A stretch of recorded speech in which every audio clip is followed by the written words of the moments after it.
Albatta inson xato qilishi mumkin. Xato qilishimni qo'yib bersa, men yana ham effektivroq ishlayman.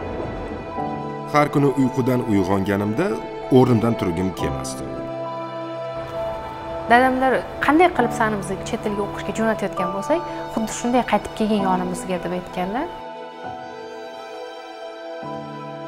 Albatta meni ota-onam ham xuddi boshqa ota-onalar singari ideal bolalar psixologi bo'lishmagan. Dadanglarda saraton bor ekan deganlar. Xayolimda ulgurmay qolsam degan narsa bo'lardi doim.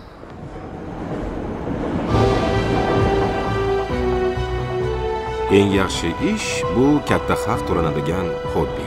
Hayotimdagi har bitta narsamga o'zim mas'ulligimni o'shanda tushunganman. Qiyinchilikdan balkim o'tmaganimda hozirgi mushtariy bo'lmasdim. Inson doimo sevgan ishi bilan shug'ullanishi kerak. Ana shunda albatta muvaffaqiyatga erishadi.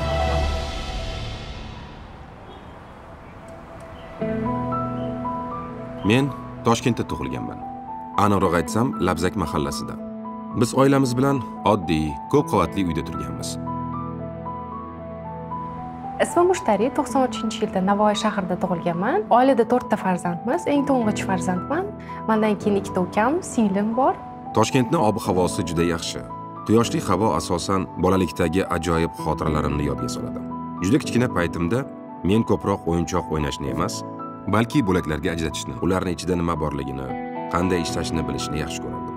Shu sababdanmi men o'ynab bo'lgan hamma o'yinchoqlar butunlay yaroqsiz holatga kelib qolardi. Bolalikdagi xotiralarim bitta dasturxon atrofida oila bo'lib ovqatlanganlarimiz, gaplashib, ota-onam doim bizani podдержка qilib, o'qishimizga sharoitlar yaratib berganlari, ya'ni o'qinglar, hayotda o'zlaringiz topinglar deb o'sha yoshligimizdan o'qtirib singdirib kelganlari.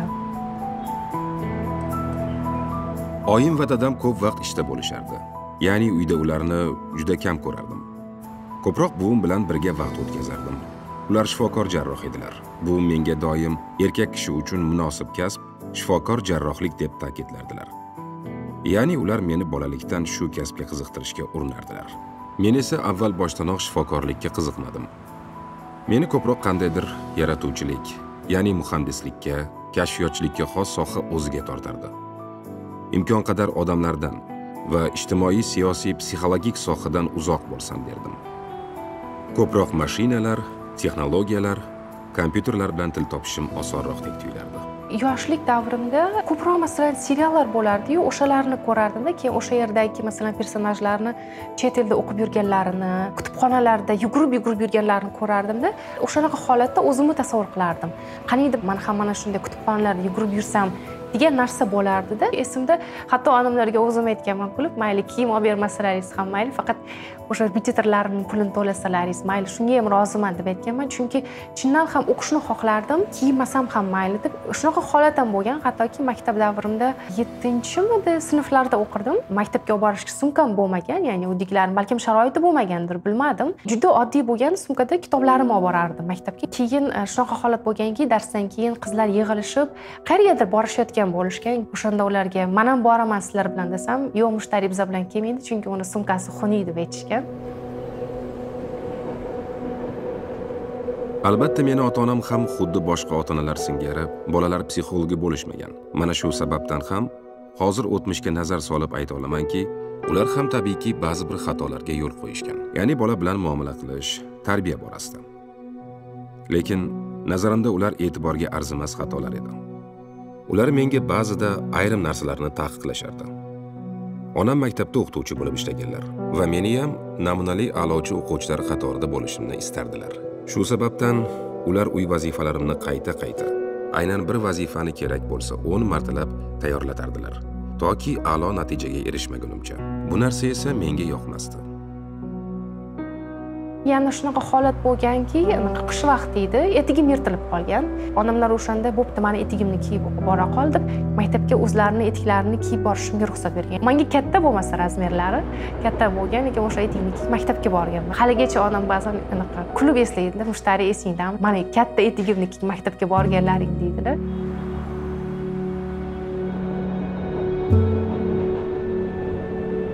Ochig'ini aytsam, o'sha paytlarda, ya'ni bolaligimda aviatsiya va kosmonavtikaga menda u qadar qiziqish bo'lmagan. Menga har turli texnologik xususiyatga ega narsalar qiziq edi. Va albatta yana IT, ya'ni axborot texnologiyasi ham. 12-13 yoshda ekanligimda men ilk kompyuterimga ega bo'lganman. O'sha yillari endigina oddiy kompyuter o'yinlari paydo bo'la boshlagandi. Ya'ni oq-qora, ikkita tugmaga ega konsollar. Tabiiyki, ayniqsa bolalar shunaqa yangi o'yinlarga o'ch bo'lishadi va shunday o'yinlarni o'ynashni xohlashadi. Men ham shunday o'yinlarni o'ynab ko'rganimda avvalgi 10 daqiqa qiziq bo'lgan, ammo keyin o'yin mohiyatini tushunganimdan so'ng o'ynashni qizig'i qolmagan. Lekin o'yinni kim o'ylab topgani, qanday yaratgani qiziqroq bo'lgan. Keyin ota-onamdan shunga o'xshashroq konsol olib berishlarini so'raganman. Lekin aynan oddiy videoli o'yin konsoli emas. Ya'ni men nafaqat o'yin o'ynash imkoniyatiga, balki kod yozib dasturlash ham mumkin bo'lgan moslamani orzu qilganman. Xullas taxminan 13 yoshdaligimda menga shunaqa konsol olib berishgan. Unda to'laqonli klaviatura va minimal buyruqlar to'plami, ya'ni dasturlash tili bo'lgan. Juda oddiy va kichik imkoniyatlarga ega bo'lsa ham men uchun yetarli edi. Men konsolda yozgan kodlar qanday natija berishini tomosha qilib o'tirardim. Angliyskidan o'tigilarim Navoiydagi eng zo'r repetitorga berishgan, Eleonora Zivnaga. Rosa qimmat edi, lekin o'tigilarim o'shanda mayli farzandimizni kelajagi uchun o'qishi uchun deb, masalan, yo'q deyishmagan o'shanda. Ya'ni pulimiz yo'q, sharoitimiz yo'q deyishmaganda, o'sha eng zo'r o'qituvchi bo'lsa ham, qimmat bo'lsa ham o'shanaqa repetitorga borishga sharoit yaratib berishgan. Abituriyentlik davrimni eslasam, ko'proq ertalab soat 6:30larda shoshib angliyskiga ketganlarimni eslayman, chunki uyqusirab borardik angliyskiga. Keyin o'qituvchimiz anaqa issiqqina kofe damlab, shokoladlar bilan kelardi, bizga dars o'tardi. Keyin chet elga ketishni xohlashimga ham aynan o'sha o'qituvchimni o'quvchilari sabab bo'lgan. Chunki dars tayyorlab o'tirgan vaqtimizda oldingi o'quvchilari kelardi, gaplashib, o'zini taassurotlarini aytib berardi. Biz bu yoqda dars qilardik-da, abituriyentlikka tayyorlanardik, bu yoqdan o'shanaqa narsalarni eshitib havas qilardik. Maktabni tamomlagach, kelajak kasbimni tanlashim, ya'ni qaysi oliy o'quv yurtiga kirishni hal qilishim kerak edi. Va bu borada ota-onamdan juda ham minnatdorman. Garchi qattiq qo'llik qilishgan bo'lsa ham, menga ta'lim jarayoni maktabni o'zida yakun topmaydi. Maktabdan so'ng albatta oliy o'quv yurtida o'qishim kerakligini bolaligimdan uqtirishgan. Shuning uchun maktabni bitirganimdan keyin oliy o'quv yurtida o'qishga majbur edim va tanlash jarayonida oliy o'quv yurtlari ichidan men texnik o'quv yurtlariga e'tibor qaratganman. Shunday o'quv yurtlaridan biri o'sha paytdagi nufuzli oliygoh Toshkent aviatsiya instituti edi. Oilada balkim katta farzand bo'lganligim sababli dadamlar ko'p marotaba takrorlardilar. Mushtariy mamlaqa bo'ladi, o'qishi kerak. Majburlamasdilar, mana shunaqa farzand bo'lishing kerak demasdilar, lekin mushtariy mamlaqa joyida o'qiydi deb ko'p marotaba takrorlardi. Men u narsani eshitgandan keyin qiz bola bo'lsam ham o'sha dadamlar xohlayotgandaqa bo'lishim kerak degan narsa bo'lardi ichimda. Orada bir hazillashib ham qo'yardim aytganlarida, ya'ni oddiy bir qiz bo'lsam unaqa narsalar bo'lmasa kerak menda deb aytsam ham, yo'q, hamma hali televizordan ko'rib havas qiladi deb aytardilar. Men kulardim-da, bir qishloq qiz bo'lsam televizorga chiqamanmi deb aytardim. Demak, dadam o'shani hazil qilib emas, lekin chindan ham o'shanday mushtariyni ko'rishni xohlayapti deb o'ylardim-da. Qiz farzand bo'lsam ham o'sha siz xohlagandaqa orzungizdagi mushtariy bo'la olaman degan narsani ko'rsatishga harakat qilardim. Sharoit yaratib berishganmi, shu narsani oqlashim kerak degan narsa bo'lardi. Diplomatiyaga o'qishga kirishni xohladim o'sha vaqtlarda. Esimda o'shanda qizlar ham aytishgandi, "Ja, balandorga osilmasangiz ham bo'ladi, mushtariy" deb aytishardi. Hujjat topshirishga dadamlar bilan birga borganmiz, hujjatlarni topshirib, xursand bo'lib qaytganmiz, lekin o'sha yili o'xshamagan, o'qishim kira olmaganman o'qishga. Keyin xafa bo'lib o'tirganimda qo'rqganman. Dadamlar endi erga berib yuborsalar kerakman deb rosa qo'rqganman-da. Onamlarga aytganman. "Yo'q, lekin unaqa narsa bo'lmagan. Tayyorlansin, agar bu yil kira olmagan bo'lsa, kelasi yil kiradi" deb aytishgan. Germaniyada hamma oliy ta'lim dargohlari shunday tizimda tashkil etilganki, ya'ni hech qanday qat'iy ko'rsatma yo'q. Talaba hamma narsani o'zi tanlaydi. Avvaliga bundan juda hayron bo'lganman, chunki u paytda biz yurtimizda boshqa tizim bo'yicha o'qirdik. Oliy o'quv yurtiga kelgan talabalarga mana dars jadvali, mana guruhing, soat 8 dan 5 gacha falon darslarga qatnashing kerak. Bu semestrda bu imtihonlarni topshirasan. Topshirmasang, demak haydallasan va hokazo kabi. Ya'ni boshqatdan topshirish kerak. Germaniyada esa bunday narsa yo'q. U yerda talaba hamma narsani o'zi tanlaydi. Ya'ni u tabiiyki o'z yo'nalishidan kelib chiqib fanlarni tanlaydi. U yerda qachon qaysi ma'ruzaga borish deysizmi? Qachon qaysi fandan imtihon topshirish bo'ladimi? Bularni hammasini o'zim tanlayman. Bundan tashqari barcha professorlar, kafedrada ma'ruza o'qiydigan har bir o'qituvchi xuddi Instagramdagi blogerlar obunachi uchun kurashgandek izlanishi kerak. Ya'ni u yerdagi jarayon ham shunga o'xshash tarzda kechadi. Ma'lum bir professorning darsiga faqat uni ma'ruzasini eshitishni istagan talabalargina boradilar. Chunki odamlarni ma'lum bir joyga borishga majburlab bo'lmaydi. Sekin-sekin IELTS tayyorlanishni boshladim. 2,5 oyda IELTSga tayyorlanganmanda o'qituvchimga aytmasdan borib IELTS topshirib kelganman. Chunki o'ylaganman, agar hozir o'qituvchimga aytsam, hali tayyormasdan mushtariy deb aytadi. Chunki ichimda ishtiyoq bo'lganki, tezroq shu narsani qilishim kerak, tezroq dadamlarga ko'rsatishim kerak, isbotlashim kerak. Ya'ni o'sha o'qituvchimni "Bo'pti, sen tayyorsan" degan gapini eshitishga menda sabr bo'lmaganda, unga aytmasdan borib IELTS topshirib kelganman. IELTSni bahosi chiqqanda ham birinchi dadamlarga borib xursand bo'lib aytganman. Qo'shnilarimiz keyin so'rashgan, nima bo'ldi, tinchlikmisizlarda, qizing baqirib yuribdi deb aytishgan. Chunki ichimda uddaladim, dadamlarga ko'rsatib oldim. Ya'ni birinchi yil o'qishga kira olmadim.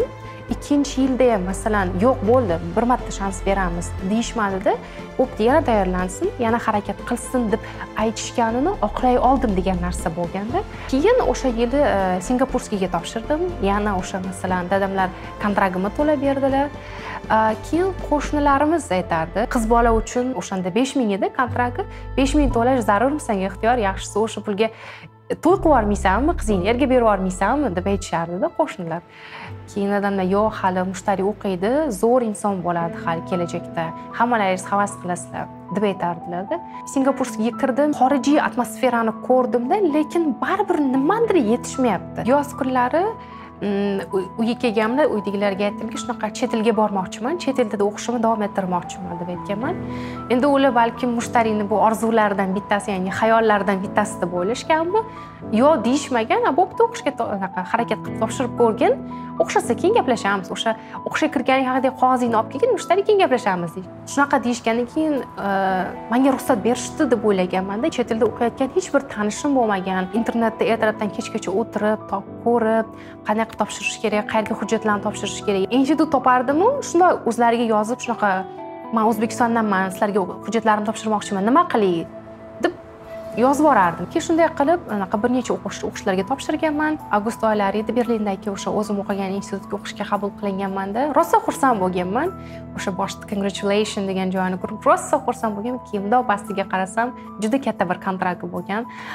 Keyin qo'rqganman uydagilarga aytishga, masalan, bir tomondan o'qishga kirganimda xursand bo'lganman, uydagilarim ham xursand bo'lishardi, lekin o'ylaganman, agar hozir kontraktga kirganimni aytsam, uni oxirida summasini aytsam, aniq ruxsat berishmaydi menga deganman-da.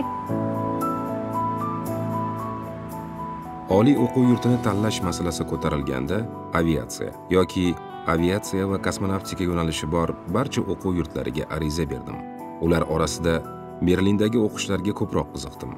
Chunki Berlin poytaxt. Hayratlanarli tomoni shundaki, vaqt o'tgach, meni qabul qilish haqidagi tasdiqlash xatini Berlin Texnika universiteti yubordi. Holbuki u yerga talabgor ko'p edi. Lekin qolgan o'qishlardan menga rad javobi keldi. Shundan keyin Berlinga ko'chib o'tib o'qishga kirdim. Xullas, u yerdagi ta'lim tizimiga moslashishga harakat qildim. Chunki menga notanish, yangicha tizim edi. Qolaversa, tilini ham yetarli darajada yaxshi bilmas edim. Germaniyaga kelganimga roppa-rosa 1 yil bo'lganida ham nemis tilini ma'lum darajada bilardim-u, lekin yetarlicha emasdi. Germaniyadagi o'quv yurtlarida birlashgan kafedralar ham bo'ladi. Masalan, aviatsiya va kosmonavtika kafedrasi. Shunda o'ylab qoldim. Diplomimda aviatsiya va kosmonavtika muhandisi deb yoziladi. Kosmonavtika haqida esa hech narsa bilmayman. Ya'ni unday ma'ruzalarga bormayman. Chunki meni ixtisosligim emas. Lekin umumiy ma'lumot uchun borib eshitib ko'rishni, nima haqida ma'ruzalar qilinishini bilmoqchi bo'ldim va ma'ruza tinglashga bordim. Birinchi onamlarga aytganman, chunki biz ko'proq onamlar orqali gaplashardik dadamlar bilan. Onamlar xursand bo'lganlar. Keyin dadamlarga qanday aytsam ekan deganmanda, keyin aytganlar, bo'pti, kechroq kelishlarini kutaylik, kayfiyatlariga qarab aytamiz birgalikda. Men sekin gap boshlayman, keyin sen aytasan deganlar. Keyin dadamlar nima deydi? Xursand ham bo'lmay, normalniy kelganlar. Keyin ularga shuni o'qishga kirdim desam, ko'zlarida ham quvonch, ham hayrat, ham qo'rquv bo'lganda birdan, ya'ni u jahllari chiqayaptimi, xursand bo'lyaptilarmi tushuna olmaganman-da. Aynan o'sha momentda yo'q, точно kontragimni aytmayman deganman. Chunki hozir agar men o'qishga kirdim, lekin kontragim bor desam, yig'ishtir o'qishing deb aytarlar deb qo'rqganman-da. Aytmaganman kontragimni. O'qishga kirdim, o'qishim mana shunaqa sentyabrdan boshlanar ekan. Endi shunaqa xo'p degandilar o'shanda. Endi hujjatlarimni tayyorlasam bo'ladimi deganmanda. Ko'proq suhbatlashadigan bo'ldik o'shandan keyin. Ko'proq gaplashib, mushtariy mamnaqa qiyin, mamnaqa bo'lgin, bilasan-a, senga ishonch bildiryapmiz deb aytganlar. O'shanda esimda boshqacha bo'lganman, chunki dadamlarni doim unaqa bir seryozni bo'lib ko'rganman, unaqa ko'ngillari yumshab ketgan holat hech ko'rmaganman. O'shanda birinchi marta ketayotgan vaqtimda уже kirib ketishim kerak. Xayrlashib chimondanlarimni olganimda dadamlar ko'ngillari bo'shab yig'lab borib, anaqa deganlar o'shanda qanday qilib seni biz anaqa chet elga o'qishga jo'natayotgan bo'lsak, xuddi shunday qaytib kelgin yonimizga deb aytganlar. O'sha gapni o'zi boshqa hech narsaga hojat yo'q edi o'shanda. Menga ko'rsatilayotgan ishonch, sharoit, ya'ni o'sha ota-onamni yuzi bo'lib ketyapman degan narsa o'sha bir ikkita so'zlarida bo'lgan. O'sha Germaniyaga kelganimdan keyin doim o'sha narsani o'zimga takrorlab yurardim. Ota-onam shunaqa sharoit yaratib berdi, dadamlar menga shunaqa deb aytdilar. Men o'sha dadamlar orzu qilgandaqa farzand bo'lishim kerak, harakat qilishim kerak degan narsa bo'lganda doim harakatda bo'lardim. O'sha paytda ma'ruzani Udo Renner ismli professor olib borardi. Ma'lum bo'lishicha, u juda mashhur professor ekan. Ya'ni u Germaniyadagi kosmonavtika sohasiga oid deyarli barcha nemis tilidagi ilmiy kitoblarning muallifi edi. Bundan tashqari u mashhur yetuk mutaxassis bo'lish bilan birga yana meni nazarimdagi eng iste'dodli o'qituvchi ham edi. Sababi u ma'lumotlarni shunday ifoda etardiki, nima deyishidan qat'iy nazar, uni gaplari qiziqarli va yoqimli bo'lib, yana darsga kelib yangi ma'ruzalarni eshitgingiz kelardi. Chindan ham professor tomonidan o'tilgan ma'ruzalarning bir nechtasida qatnashganimdan keyin menga kosmonavtika sohasi juda yoqib qoldi. Meni juda ham ilhomlantirdi. Shunda aynan shu sohada ishlagim kelayotganini tushundim. Haqiqatda yo'nalishimni keskin o'zgartirdim. Ya'ni endi ortiq aviatsiya sohasiga oid ma'ruzalarga qatnashishni bas qildim. O'quv dasturimni butunlay o'zgartirib chiqishimga to'g'ri keldi. Germaniya o'quv yurtlarida bunga ruxsat bor, hatto ma'qullanadi ham. Chunki ularda shunday fikr shakllangan. Kishi xato qilishi mumkin degan. Menga hozir o'qiyotgan mutaxassisligim to'g'ri kelmasligini tushungan bo'lsam, bu yaxshi. Bemalol yo'nalishni o'zgartirishim va boshqa kafedraga o'tish huquqiga egaman. Bunday narsaga ular oddiy qarashadi. O'sha professor dars bergan kafedradagi asosiy yo'nalish bu kosmik uchuvchi apparatlarning loyihasini tuzish edi. O'quv jarayoni shunday tarzda tashkil etilgandiki, agar darslar talabalarda qiziqish uyg'otsa, undan ular zavqlansa, o'z-o'zidan bunday ta'limning natijasi ham yuqori bo'ladi.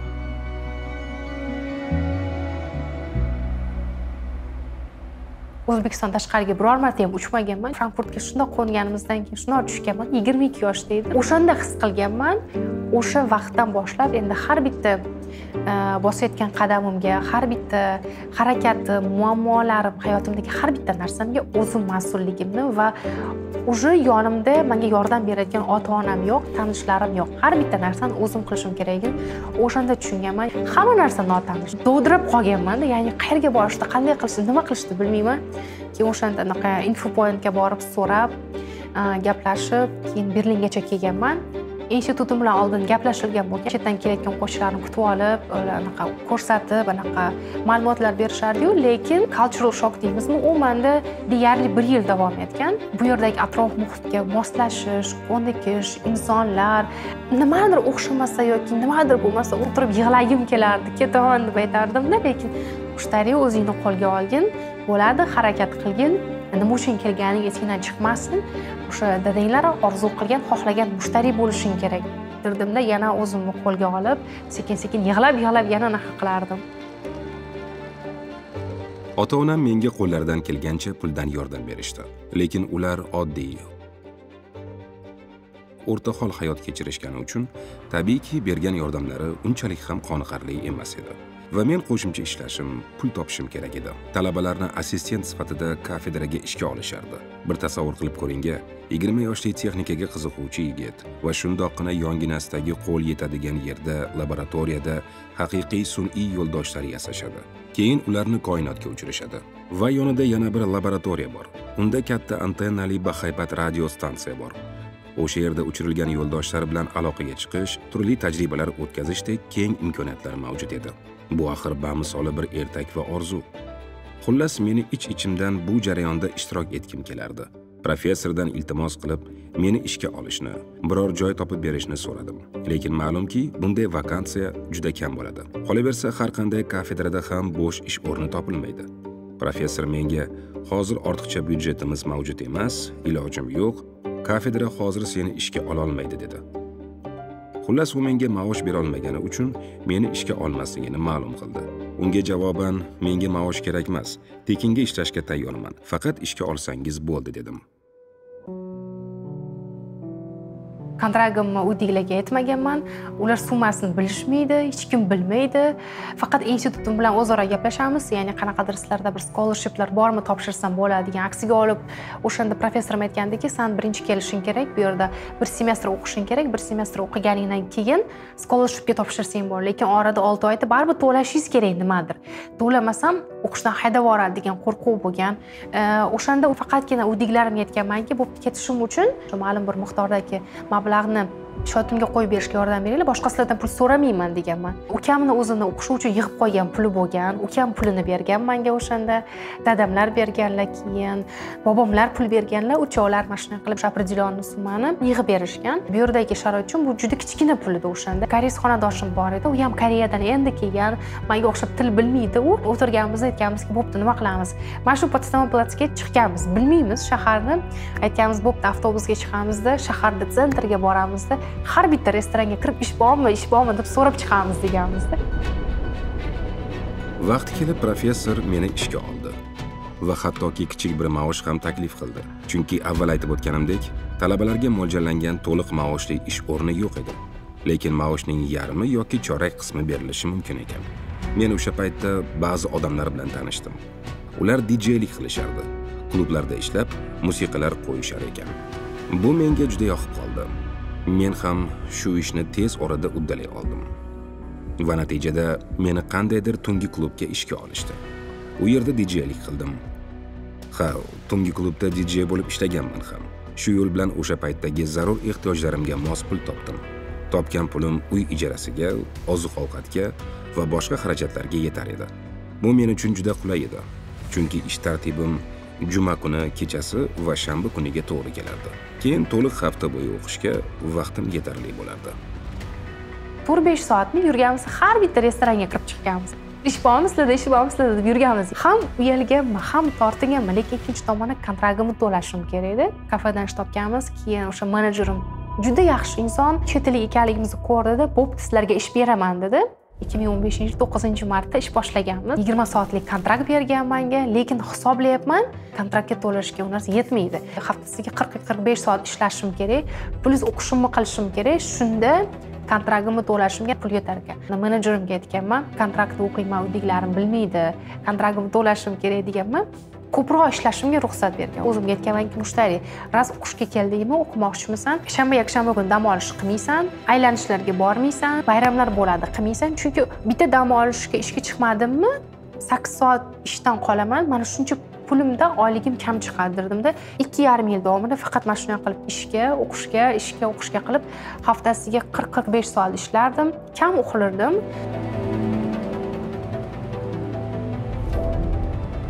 Vaqt o'tishi bilan kafedrada assistent bo'lib ishlay boshladim.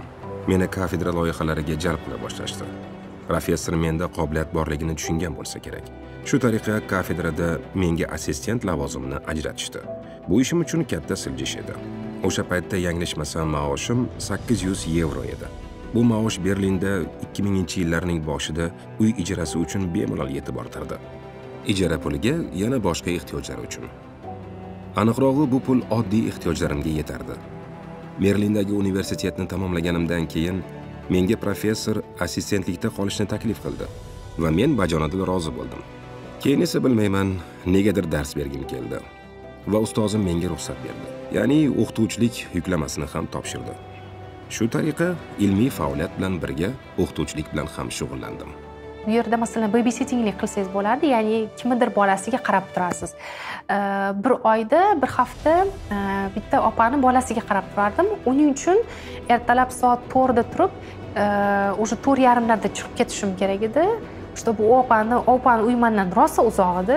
1 soatda yetib borishim kerak. 5:30-6larda shunaqa qilib kuniga 3-4 soat uxlardim, ya'ni o'qishdan chiqib ishimga borardim, kelardim, darslarimni qilib, yana biroz dam olardimda, o'sha babysitterlik uchun yana ertalab saharlik turib ketardim. Ya'ni shunday qilib studentligim o'tgan. 6 oydan keyin birinchi onamlarga aytganman shunaqa. Sizlarga aytmagandim, lekin kontraktda o'qiyman deb. Lekin dadamlarga aytmay deganman-da, o'sha dadamlar bilmasinlar. Chunki agar hozir bilsalar, keyin o'zlaridan orttirib o'shanda repetitorlarimga pul berdilar. O'ylaganmanki, hozir ukalarimdan ham ularga ajratilayotgan pulni ham siqib menga berishadi deb o'ylaganman, lekin bu narsani xohlamaganman. Chunki ukalarimga menga ko'rsatilgan sharoit ularga ham ko'rsatilishi kerak deb o'ylaganman-da. Dadamlarga aytmaganmiz. 2 yildan keyin uyga borganimda o'shanda aytganman dadamlarga. Men universitetda o'qib yurgan vaqtda Berlinda shunday korxona bor edi. Nomi ham unchalik mashhur bo'lmagan, hech kimni diqqatini tortmagan. Ammo juda katta korxona. Uni ta'sischilari esa Germaniyaning eng mashhur avtoindustriyasi, ya'ni Volkswagen, Audi, Porsche, yana BMW singari avtokompaniyalar. Va bu korxonaning vazifasi avtoindustriya uchun birlamchi yangi loyihalarni ishlab chiqarish edi. Bu juda qiziq jarayon. Ya'ni agar BMW yoki Volkswagen yangi mahsulot yo mashina ishlab chiqarmoqchi bo'lsa, loyihani ular amalga oshirishmaydi odatda. Ular bu loyihani o'sha korxonaga topshirishadi. Bu korxona Berlinda joylashgan va biz kabi texnika universiteti talabalari orasida bu korxonada ishlash juda zo'r, maksimal yutuq hisoblanardi. Xullas men ham u yerga bordim. Ishlash uchun ariza topshirdim. Birinchi marta urinishimda emas, ikkinchi yoki uchinchi urinishda meni u yerga ishga olishdi. Lekin korxona juda kattaligini hisobga olsak, u yerda ish jarayoni ma'lum tizimga solingandi. Ya'ni sen o'sha katta tizimni kichik murvati kabi ishlaysan. Darvoqe, ish haqi juda yuqori edi. To'g'rirog'i, bir talaba uchun u yerdagi maosh juda katta hisoblanardi. Lekin har kuni uyqudan uyg'onar ekanman, o'rnimdan turgim kelmasdi. Chunki men uyg'onishim bilan ishga borishim kerakligini bilardim. Men buni xohlamasdim. Xullas, menda yana bir o'zim istamagan kun boshlanardi. Shu fikrni o'zi qolgan hamma narsani yo'qqa chiqarardi. Agar sizda shunday hayot bo'lsa, sizga qancha ishlab topishingiz ham muhim bo'lmay qoladi. Qo'pol qilib aytganda, hayot o'z mazmunini yo'qotadi. Xullas, menda ham shunday hayotiy tajriba bo'ldi. Men undan juda tez fursatda o'ta oldim. O'sha korxonada ma'lum muddat ishladim. Yaxshi tavsiyanomaga ega bo'ldim va ular bilan xayrlashdim. Aslida boshqa ko'p ishchilarga bu ish juda yaxshi, qiziqarli, yoqimli hisoblanardi. Ular ishga bajonidil borishardi va nega meni o'z xohishim bilan u yerdan ketganimni tushuna olishmasdi. Lekin bu meni tanlovim edi. Men o'zimni u yerda yaxshi his qilmasdim. Agar siz ham har kuni ertalab uyg'onganingizda hozir o'zingiz istamagan ishingizga borishga majburligingizni bilib tursangiz, bu hayotdagi eng yomon holatlardan biri bo'lsa kerak menimcha. Henry Ford shunday degan edi: eng yaxshi ish bu katta haq to'lanadigan hobbidir. Уже 3-semestrda o'qib bo'lgandan keyin biz praktika qilishimiz kerak bo'lgan. Katta kompaniyalarga topshiraman, o'sha yerda ishlayman deb aytardim. Katta kompaniyalarga hujjatlarimni topshirardim. 1 yil davomida topshirdim, rosa o'xshamadi. Bir o'zbek opa borlar, mehmonga chaqirganlar meni. Adidasni Nurembergdagi katta headquarter bor, o'sha yerni ko'rsatganlar menga. Shundoq ko'rganman-da, aytganmanki, men mana shu yerda praktika qilaman deganman-da. O'sha kuni qaytib kelib o'sha Adidasga praktikaga topshirishni boshladim. Chunki men o'sha xohlagan joyda, o'sha men xohlagan atmosfera, insonlarning yugurib yurishi, harakat qilishi, studentlar bo'ldi. Men 6 oydan keyin Adidasga kelaman deganman-u. 1 yil davomida rosa harakat qilganman. Juda ko'p topshirganman, juda ko'p otkazlar olardim. Hamma kursdoshlarim qayerdadir internship qilyapti, lekin menda o'xshamayapti. Bo'pti, mayli, tekinga bo'lsa ham internship qilsam mayli deb o'ylardim-da, o'xshamasdi. Keyin uni ustiga anaqa nemis xonadoshim bor edi. Gaplashib o'tirganimizda biror aytganki, mushtari unaqa katta kompaniyalarga topshirib nima qilasan? Uni ustiga nemis tilini bilmaysan-ku sen degan. bu narsa u vaqtda xafa qilgan meni, lekin har bitta narsaga, masalan, feedbackga siz boshqa tomonlama yondashishingiz kerak. Buni xuddi bir motivatsiya sifatida o'zingizga qabul qilasizmi yoki sizni ustingizdan kulyapti deb olasizmi? O'zingizga bog'liq. Lekin men o'shani bir og'iz gapini nemis tilini bilmasam ham ish olishim mumkin, ya'ni iloji bor bu narsani. Nima uchun bo'lmas ekan deganmanda, o'sha narsani ko'rsatishga o'sha harakat qilib, yana ham o'sha ertalabdan kechgacha o'tirib, topshirib, Adidasdan intervyuga invitation kelgan menga. Shunaqa intervyudan oldin tayyorlanyapman. Siz o'shanda intervyu vaqtida menejerni nimadir deyishingiz kerak, boshqalardan ajralib turadigan qanaqadir bir joyiz bo'lishi kerak. Men rost o'ylaganman, nima desam bo'ladi? Chunki O'zbekistonda ishlamaganman, hech narsa qilmaganman. Nima desam bo'ladiki, o'sha menejerni e'tiboriga tushsamda, o'sha ko'pgina applikantlar orasidan ajralib tursam degan. Borimcha aytganman, ya'ni boshqalarga o'xshab, masalan, meni backgroundim zo'r emas, lekin agar imkoniyat berilsa, men keragidan ham ortig'i bilan o'sha ishonchingizni oqlayman men. Shu darajada Adidasda bo'lishni xohlayapman. Hattoki, masalan, yemasam ham to'plab o'sha o'zim xohlagan Adidas krossovkasini olishgacha borgan, ya'ni deb aytganimda keyin xo'p deyishgandi, lekin baribir bilmaysiz-da, neytralni bo'lgan. Biz juda kichik kosmik apparat yaratish loyihasi ustida ishlay boshladik. Kattaligi taxminan mana bunday. Ya'ni mana bunday kub shaklida. Bizning asosiy maqsadimiz shunday ediki, mana shunday kichik hajmga barcha bort tizimlarini joylashtirishimiz va to'laqonli sun'iy yo'ldosh yasashimiz kerak edi. O'sha paytda bu mutlaqo ilojsizdek tuyulardi. Chunki o'sha vaqtlardagi barcha ilmiy ko'nikmalarimizga ko'ra, standart Sputnik hajmi taxminan mikroavtobusdek bo'lishi kerak edi. Sun'iy yo'ldosh desa, hamma shuni tushunardi. Lekin kichik yo'ldosh yo'q edi. Chunki unaqasi yasalmagandi. Yasalgan taqdirda ham uni nima keragi bor?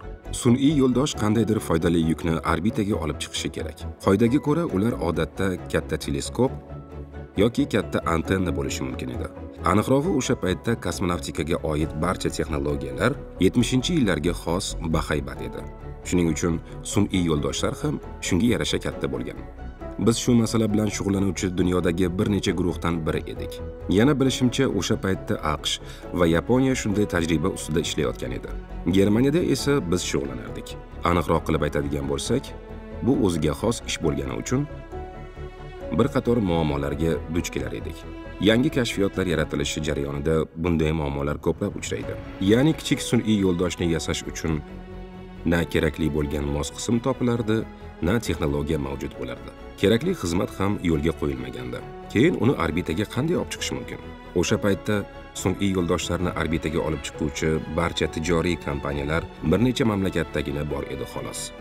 Lekin hamma raketalar odatda yuk tashuvchi vazifasini bajarardi. Orbitaga yuk olib chiqish narxi doim kilolab hisoblanardi. Taxminan 20 ming yoki 30 ming dollar edi. Anig'i kilosiga qarab hisoblanardi. Shunday paytda biz o'zimizni og'irligi 1 kilo bo'lgan sun'iy yo'ldoshimiz bilan raketa tashuvchiga keldik. Kilosiga 30 ming olasizlar-ku. Mana 30 ming, mana 1 kilo yuk dedik. Iltimos, yukimizni olib keting dedik. Albatta, bu juda kulgili ko'rinardi. Chunki 30 ming dollarlik budjet bilan sun'iy yo'ldoshni eltuvchi raketani kosmosga olib chiqish hech kimga qiziq emasdi. Hech kim bu bilan shug'ullanishni istamadi. Keyingi kuni o'tirganimda obed vaqtlari edi. Shunday email keldi, ko'rsam o'sha menejerning nomi. Boshida ismingni noto'g'ri talaffuz qilganim uchun uzr aytdimki, "Ay, o'xshamadi bu" dedimda.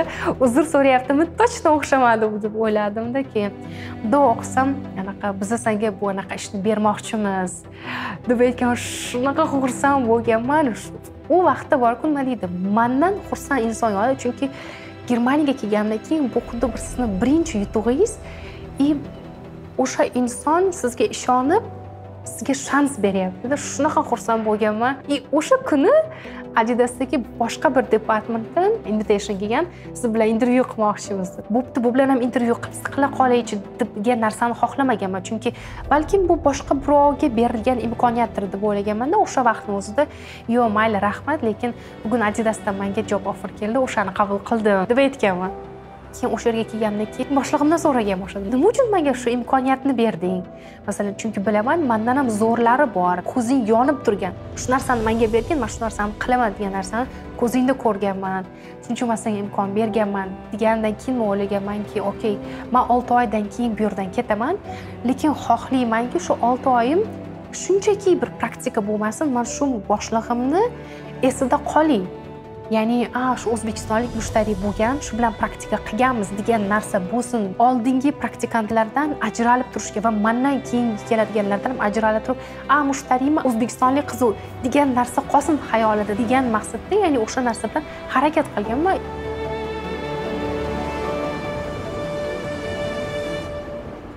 Bizni sun'iy yo'ldosh 2009-yilda Hind raketasida orbitaga chiqdi. Bu loyiha ustida ishlayotgan paytimizda men bu jarayonni bir bozor ekanini tushunardim. Shunda o'ylab qoldim. Bunday yo'ldoshlarni orbitaga chiqarishni qulaylashtirish kerak. Chunki bugungi kunda bu narsa yo'q. Na kerakli xizmat bor va na qulaylashtirish bor. Bu g'oyadagi eng sodda masala mayda sun'iy yo'ldoshlardan bitta katta sun'iy yo'ldosh yasash edi. Va shunda eltuvchi raketa operatori uchun bu qiziq bo'lishi mumkin. Ya'ni agar biz minimal hajmda yuk to'plasak, o'z-o'zidan ma'lum bir mablag' ham paydo bo'ladi. Xizmat ko'rsatuvchi kompaniyalar ham o'sha yukni raketada olib chiqishdan manfaatdor bo'lishlari mumkin. 2015-yildan boshlab esa kichik kosmik apparatlarni orbitaga olib chiqish sohasida bozor ham shakllana boshladi. Shu tariqa bir necha ajoyib g'oyalarga ega odamlar bu sanoatga kirib keldi. Ko'plab sarmoyadorlar bu ishga qiziqib qolishdi va shunday kompaniyalarga mablag' ajrata boshlashdi. Ular tomonidan yasalgan sun'iy yo'ldoshlarni orbitaga olib chiqish talab etilardi. 2015-16-yillarda bu xizmatga juda katta talab yuzaga keldi. Biz esa bu ishni bajara oladigan dunyodagi 3 ta kompaniyadan biri edik. Bizda o'ziga yarasha tajriba ham bor. Bu esa biz taklif qilayotgan xizmatni bajara olishimizni isboti edi. Shu tariqa asta-sekin foyda ko'ra boshladik va katta miqdorda mablag' shakllandi. Endi biz ofis olishga, xodimlarni yollashga va yana yangi loyihalarimizni amalga oshirish imkoniga ega bo'ldik. Sun'iy yo'ldoshlarni raketaga o'rnatish uchun yangi usul ishlab chiqish kerak edi. Sun'iy yo'ldoshlar ishlab chiqarishdagi eng birinchi muammo bu sun'iy yo'ldoshlar ajralishini boshqaruvchi boshqaruv bloki yo'qligi edi. Navbatdagi raketa uchun 20 ta yo'ldoshdan iborat klasterimiz bor edi. U yerga bir o'zimiz kelmagandik. O'shanda birinchi marta bitta raketada juda ham ko'p miqdorda sun'iy yo'ldosh chiqarilayotgan edi. Jami bo'lib 70 ta edi. Demak, raketada har bir sun'iy yo'ldosh uchun ma'lumot almashish va boshqaruv tarmog'i bo'lishi kerak. Ma'lum bo'ldiki, raketada buncha ko'p boshqaruv va ma'lumot almashish tarmog'i yo'q ekan. Bu haqida hech kim o'ylamagan edi. Va raketa tashuvchi operator bizga men bilmayman, faqat bitta signal berishim mumkin. Ya'ni barcha yo'ldoshlar uchun bitta, sizga bitta, ularga bitta beraman va bitta o'zimga qoldiraman. Chunki bizda asosiy sun'iy yo'ldosh ham bor. U yog'iga nima qilsangiz qiling dedi. O'shanda tushundikki, bizga boshqaruv bloki kerak va uni o'zimiz tayyorlashimiz lozim. Chunki ular barcha sun'iy yo'ldoshlarimizni yaxlit obyekt sifatida ko'rishardi.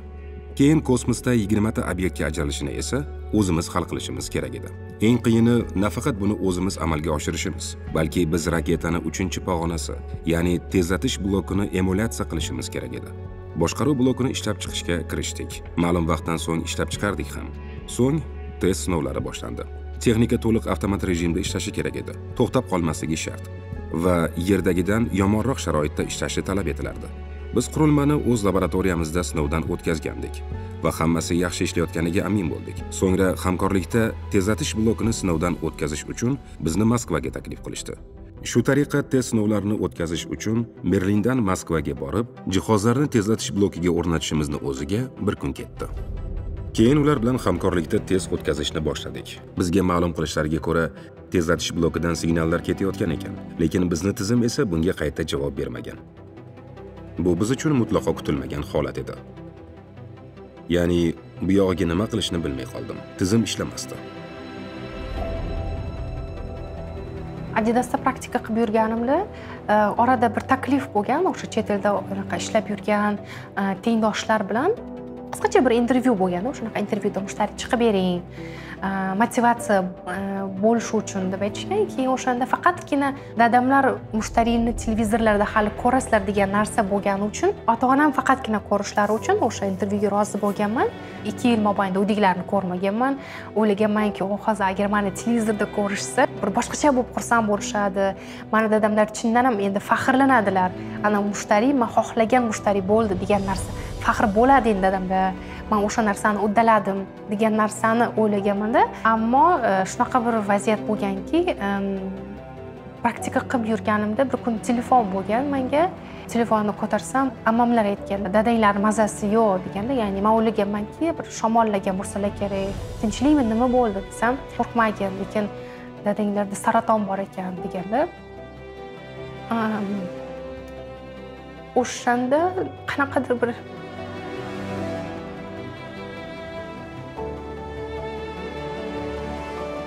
oxirigacha menga aytishmaganda, masalan, nima bo'layapti, qanaqa bo'layapti.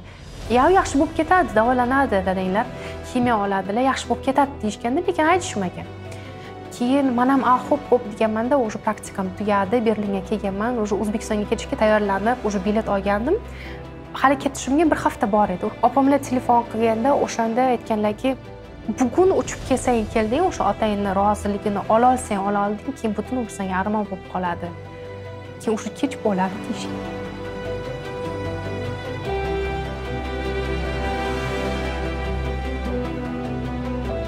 Bir haftaga keyingi anaqam bo'lgan, bileti bo'lgan, lekin o'sha kuni o'zida boshqa bilet olganman-da, o'sha nima deydi? Ish qidirib yurgan vaqtim bo'lgan o'shanda. O'sha hamma narsaga shundoq qo'limni siltaganman, o'sha kuni bilet olib keyin uchib ketganman O'zbekistonga. Yo'l bo'yi dadamlar yaxshi bo'lib ketadilar degan narsa bo'ladi, lekin 1% bo'lsa ham ichimda bo'lmasachi degan qo'rquv bor edi. Ichimda bo'lmasachi, ulgurmasamchi, ko'ra olmasamchi degan narsa bo'ladi.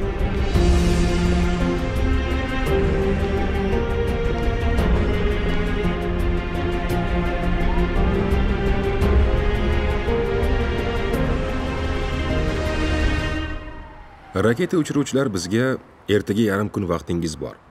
Ya'ni yana bir bor sinovdan o'tkazsangiz bo'ladi. Ungacha xatoni topib tuzatishingiz mumkin.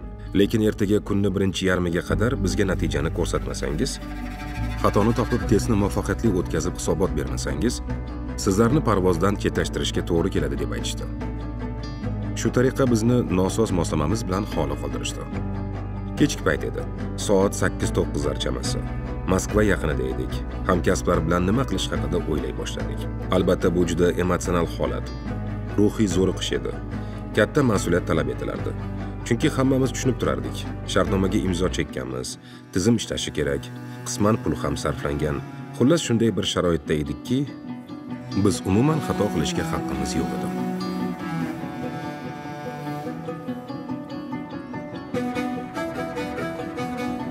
Shundoq borganman-u, endi dadamlarni 2 yil oldin ko'rganman, govdali, bir boshqacha turgan, qora sochli. Hozir uyga kirib borsam, xuddi o'shanaqa dadam yana meni quchoq ochib kutib oladi deb o'ylaganman-da. Keyin shundoq uyga kirib borsam, umuman boshqa insonni ko'rganman. Juda ham ozlik, ya'ni juda bir boshqacha vaziyatga tushib qolganman. Mana mushtari keldi desalar, o'sha osmonga qarab yotgan bo'lganlarda, o'sha ko'zlari bilan qidirishni boshlaganda, qani mushtari degan ko'zlari bilan u yoq bu yoqqa qarab qidirishni boshlagan, lekin yonlariga kelgandan keyin bir boshqacha bir kulib qo'ygan. 3 kun dadamlar bilan bo'lganmiz. Hammamiz yonlarida, ukam Moskvadan uchib kelgan, singlim, kichkina ukam hammalari yonida, ammo intervyuni ko'ra olmaganlar o'shanda. So'ragandim, onam dedim, ko'rsatdingizmi, ko'rdilarmi? Hech bo'lmasa bir marta o'sha o'zlari xohlagandaqa televizorda mushtarini ko'raman degan narsani xohlashlarini bilardim, o'sha ko'rdilarmi deb so'ragandim. Ko'rsata olmadik deb aytdilar. Tushunmaganman, lekin anaqa boshlariga qo'lini qo'yib nimadirlar degan bo'lsa, unda roziman degani dedilar. Keyin kelasi kuni hammamiz kuxnyada o'tirgandik. Onamlar shundoq kirib keldilar-da, keyin anaqa dadanglarning jonlari uzildi.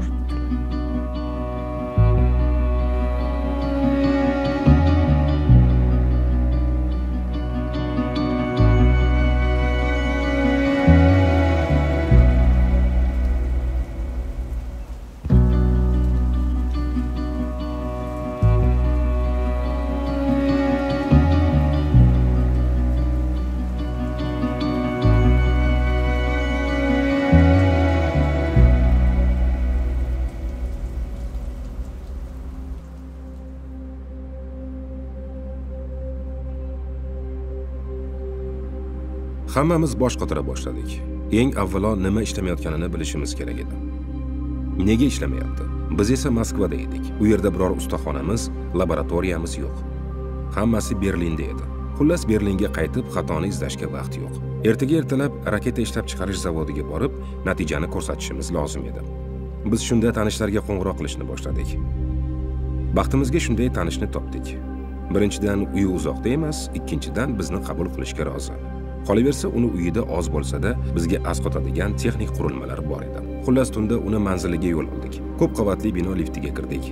Tanishimiz binoning yuqori qavatlarida, taxminan 20 nechinchidir qavatda yashar ekan. Yuqoriga ko'tarilayotganimizda lift to'xtab qoldi. Biz o'sha liftda qamalib qolgandik. U yerdan yordam xizmatini chaqira boshladik. Ular esa bizga javoban, navbatchi usta ketgan, hech kim yo'q. Favqulodda holat uchun qandaydir mexanizmi bor deyishdi. Hozir o'shani ishga tushiramiz. Shunda lift juda sekinlik bilan birinchi qavatga tushadi.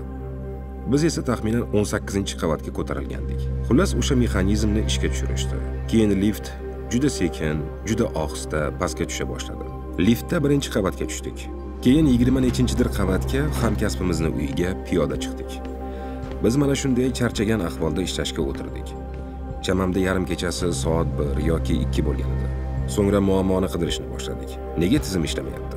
Buni aniqlash uchun kuchli e'tibor va tiniq miya kerak. Bizda unisi ham, bunisi ham yo'q edi.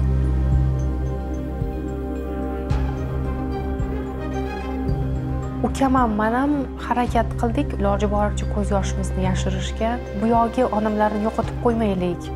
Onamlarga ko'rsatishimiz kerak emas, qiynalib turishimizni, ichimiz yig'lasa ham tashqariga chiqarmaslikka harakat qilardik. Ya'ni o'zimiz xohlamagan holda, o'zimiz bilmagan holda nima deydi, bir oila tashvishi deymizmi, oilani qanaqadir bir yuki, to'ng'ich farzandi bo'lganim uchundir ukamni, meni shundoq bo'ynimizga tushgan o'sha vaqtda. Onamlarga nisbatan javobgarligimiz, ukamga, singlimga. Ba'zilar aytadi-ku, 10 yilga ulg'aydim deyishsa tushunmas edim. Nimaga bunaqa deyishar ekan deb aytardim-da. Aslida mana shunaqa vaziyatlarda o'zingiz bolalarcha hali orzular qilib, chunki men dadamlarni 80-90 ga kiradilar, uzun soqollari bo'ladi. O'shanaqa deb tasavvur qilardim-da. Ya'ni bunaqa yosh dadamlardan ayrilib qolaman. Ya'ni uni ustiga o'sha o'zlari xohlayotgan mushtarini ko'rsata olmasdan ajralib qolaman deb o'ylamaganman. O'shanda tushunganman, o'sha bir kunda 10 yilga ulg'aydik degan so'zni ma'nosini o'shanda tushunganman. O'sha kundan boshlab har kuni o'zim ustimda ishlash, ya'ni bugun mana shu narsani keyin qilaman emas, hozir qilishim kerak. Mana shuni shunday qilishim kerak, mana bunday qilishim kerak, chunki keyin hayolimda ulgurmay qolsam degan narsa bo'lardi doim.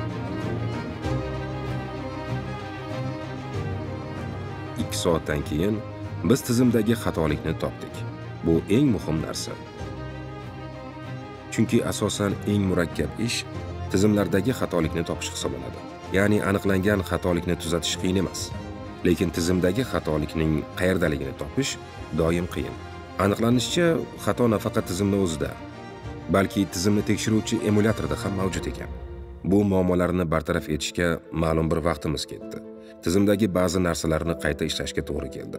Yana bu bizdagi so'nggi imkoniyat ekanini hisobga olgan holda uni qaytadan tekshirib olish ham kerak edi. Emulyatorni tayyorladik, yana bir necha testlar o'tkazdik. Umumiy tizimni ishlayotganini ko'rdik. Ishni tugatganimizda esa ertalab soat 6 bo'lgandi. Biz tabiiyki uxlamagandik. Soat 8 da esa hammamiz raketa ishlab chiqarish zavodiga borishimiz kerak. Chunki qanchalik tez borsak, qayta sinov o'tkazish uchun shunchalik ko'p vaqtimiz bo'ladi. Xullas biz u yerga bordik. Takroriy ravishda yana bir bor test o'tkazdik. Bu safar hammasi ishladi. Qurilma juda yaxshi ishlaganidan keyin hammamizning yelkamizdan go'yoki tog' ag'darilgandek bo'ldi. Ana o'shandagina ilk bor yengil nafas oldik. Chunki tizim ishlab ketdi. Bizni ishimizni qabul qilishganini aytishdi.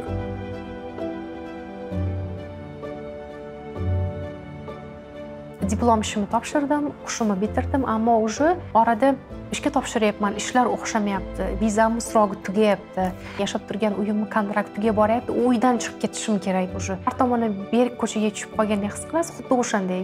IBMga topshirgandim, Google'ga topshirgandim, Mercedesga topshirgandim.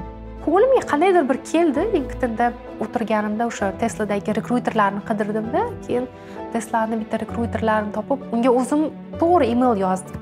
o'ylab o'tirish kerak emas. Masalan, o'sha narsa meni xayolimga keldi, o'shani o'zidayoq qilaman. Kelasi kunning o'zida rekruterdan javob kelgan.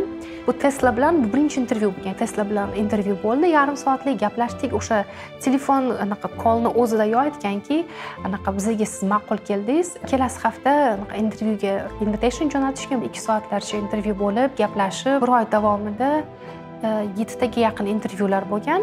Eng katta boshlig'imiz bilan eng oxirgi intervyu bo'lgan o'shanda, senior menejerimiz bilan. Keyin payshanba kuni email yozgan, ya'ni haligi rekruter email yozganda bizda уже final decision bor. Biz siz bilan bugun soat 2 da call qilamiz. Yana mavhumda, bilmaysiz, o'tdingizmi, o'tmadingizmi bilmaysiz, mavhum. Final decision bor, okey, o'tdimmi, o'tmadim. Yana email yozganman. Yaxshi xabarmish qilib degan. U aytganki, biz uchun yaxshi xabar deganda. Rosa kutganman 2 bo'lishini. 2 bo'lgan, telefon qilishgan, keyin so'rashgan, qanday bo'ldi intervyu, taassurotlaringiz qanaqa deb aytishgan. Aytganmanki, voy, aytmaysizmi, o'tdimmi, o'tmadimmi deb. Keyin shunaqa gaplashib o'tirganimizdan keyin cheklanmagan kontrakt bilan biz sizga anaqa ish taklif qilmoqchimiz deyishgan. Уже gapiryapti rekruter, o'shanda bir nimalar tushuntiryapti. Xayolimda telefonni tezroq qo'ysada, men onamlarga telefon qilib aytsam, jamoangizdagilar hammalari bir ovozda mushtariyni xohlayapmiz jamoamizda ko'rishni deb aytishdi deganida men aytganmanki, vau. Rekruter bilan o'sha telefon tugagandan keyin berk ko'chaga tushib qolganman. O'sha narsadan hamma problemalarim уже yechildi. Уже o'ylamasam bo'ladi. Уже dadam xohlagan mushtariy bo'ldim, bukuman degan narsa bo'lganda o'sha narsani hazm qilishga harakat qilganman. Teslaga ishga kelishimda men nazarimda birinchi eng katta poydevor aynan o'sha Adidasdagi boshlig'imni ko'rsatgan ishonchi, menga berilgan imkoniyat deb o'ylayman. Onamlarga o'tirib aytgan, shunaqa 1 oydan beri menda intervyu bo'layotgandi. Hech kimga indamadim. Mana shunaqa Teslaga anaqa ish taklif qilishdi menga, bugun Teslada ishlayman deb aytgan. Onamlar rosa xursand bo'lganlar. Keyin bir orada bu rosa shov-shuv bo'lib ketdi. Onamlar Teslani bilmaydilar. Masalan, onamlar uchun eng asosiysi men xohlagan narsamni, o'sha narsa menga yoqayapti. Onamlar uchun eng muhimi shu edi. Ko'chaga chiqib, anaqa qo'shnilar bilan gaplashib o'tirganlarida qo'shnilar men ishlayotgan joyim to'g'risida shunaqa bir gapirib berishgan. Xuddi ularni qizi ishga kirdi-yu, ular xursand bo'lib, Tesla mana bunaqa joy, mana bunaqa kompaniya deb maqtashyapti. Men ularga, "Vau, buni qizi ishga kiribdi-da" degandek bir hayratlanib, bir qarab turibman ularga deydilar. SpaceX bilan munosabatlarimiz aslida 2019-yilda boshlangan. O'shanda SpaceX kompaniyasi muvaffaqiyatli ravishda Falcon 9 raketasini namoyish etgan va dunyo bozoriga kirib kelgan edi. SpaceX kosmik kemalar savdo bozoriga bir qator takliflar bilan, xususan kichik kosmik apparatlar bo'yicha takliflar bilan ham kirib keldi. Biz albatta bunga qiziqib qoldik, chunki bu takliflar nafaqat texnik tomondan, balki narx jihatdan ham e'tiborni tortadigan edi. O'sha paytda SpaceX taklif qilgan narx boshqa kompaniyalar tomonidan taklif qilinayotgan xizmat narxidan anchagina arzon edi. Albatta bu narsa hammani e'tiborini tortdi, jumladan bizni ham. Biz ular bilan ishlay boshladik. Xullas, ular doimiy ravishda bizlarga orbitaga chiqariladigan yuklarni tashishga joy ajratib berishardi. Ularda bu jarayon a'lo darajada tashkillashtirilgan. Tizim mukammal edi. Maksimal darajada qulaylashtirilgan jarayon. Ularni ham, bizni ham vaqtimizni olmaydi. Tabiiyki bu narsa bizga juda ma'qul keldi. Ular uchun biz ham ma'lum tajribaga ega kompaniyamiz. Masalan, bizni oxirgi parvozimiz bir hafta avval bo'lgan. Launch auto sequence has started. 6, 5, 4, 3, 2, 1.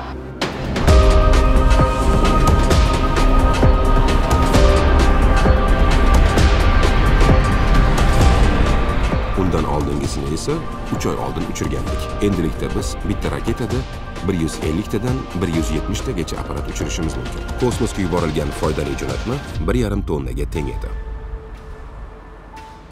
Hamma kollegalarim, hammalari USda, ya'ni u yerda joylashgan. Faqatgina men Berlindagi headquarterdan ishlayman, ya'ni Gigafactorydan faqat men ishlayman. Hali bu ishni yaqinda boshlaganimni hammalari bilishadi va qanday bir savollarim tug'ilmasin, qanaqadir bir vaziyatga tushmay, qandaydir bir xatoga yo'l qo'ymasam ham, o'sha narsani tushunib berishga yoki o'sha xatoni qilishingizga qo'yib berishadi. Ta'kidlashadiki, mushtariy masalan hammamiz insonmiz, xato qilishga moyilmiz.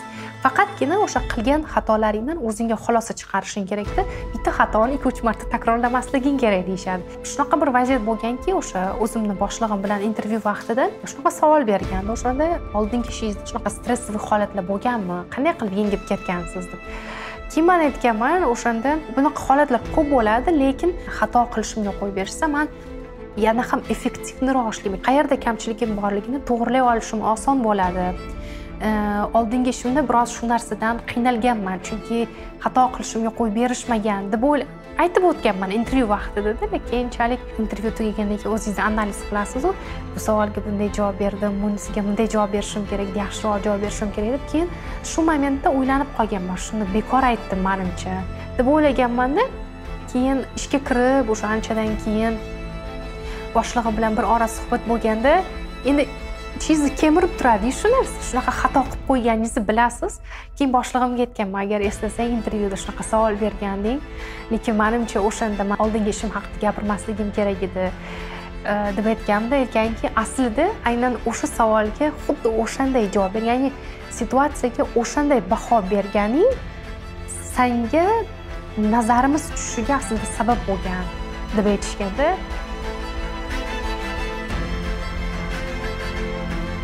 biz o'zbekistonliklar o'z taomlarimizni sog'inamiz. Har holda men tanigan insonlar shunday.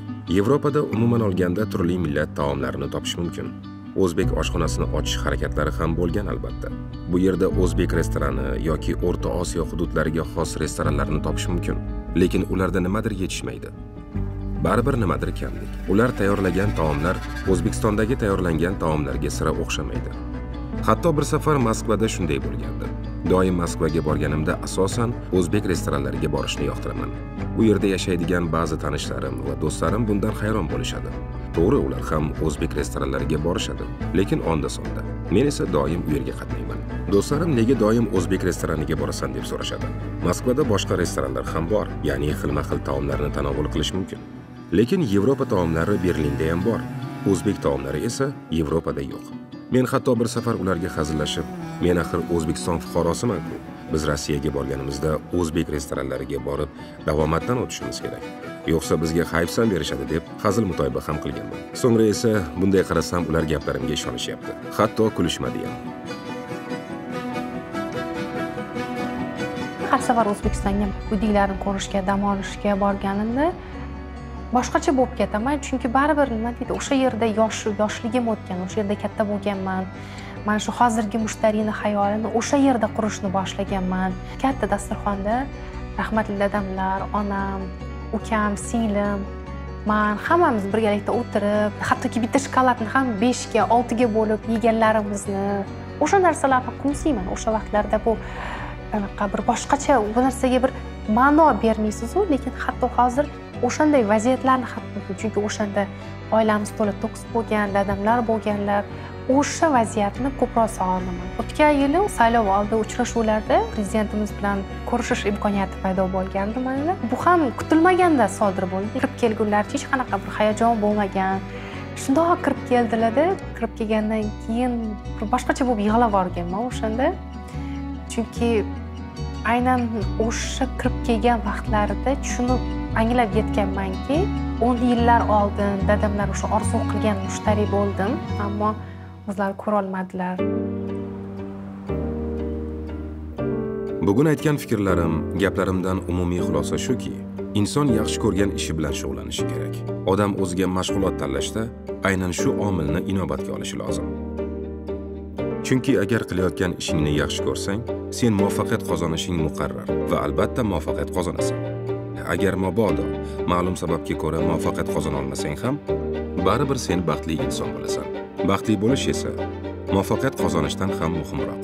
Sevgan ishing bilan shug'ullansang, har qanday holatda baxtli bo'lasan va yana juda katta ehtimol bilan muvaffaqiyatli insonga aylanasan. Qolgani esa, ya'ni boshqa omillar, obro', katta maosh va hokazolar keyingi ikkinchi darajali narsalar.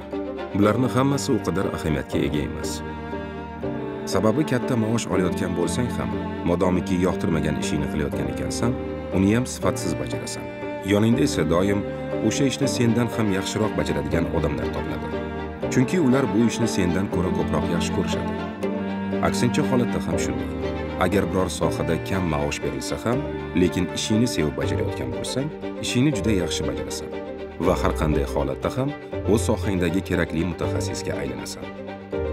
Kerakli mutaxassis esa yuqori maosh olishga muvaffaq bo'ladi. yana shu bilan birga sevgan ishingni qilasan va har kuni ishga borging keladi. O'zimni majburlab emas, o'zim sevib qiladigan va ishlaganimda maroq bilan ishlaydigan ishim bor. Agar har kuni ertalab uyg'ongach o'zing istamagan ishingni qilishing kerakligini o'ylasang, buni menimcha inson uchun juda ham yomon holat deyish mumkin. Shuning uchun sizga doim sevgan ishingiz bilan shug'ullanishingizni tilagan bo'lardim. Va bu omillar biron sohani tanlash jarayonida yoki umuman hayot yo'llaringizdagi eng muhim ko'rsatkich bo'lib qolsin. Onamlarni o'sha ko'zlaridan faxrlanaman degan narsani ko'zlarida ko'raman. Gaplashganimiz doim aytadilar, "Qaniydi dadanglar bo'lsa edi, shu kunlarni ko'rsa edi, xohlardi shunaqa mushtariyni ko'rishni" deb aytadilar. Hayotni mana shunaqa past balandliklaridan o'tganimda, mana shunaqa borini, yo'g'ini, bu finansiy tomonlama bo'lsin yoki moralni bo'lsin, mana shunaqa qiyinchiliklardan o'tganimdan xursandman. Chunki qaysidir bir qiyinchilikdan balkim o'tmaganimda men hozirgi mushtariy bo'lmasdim menimcha.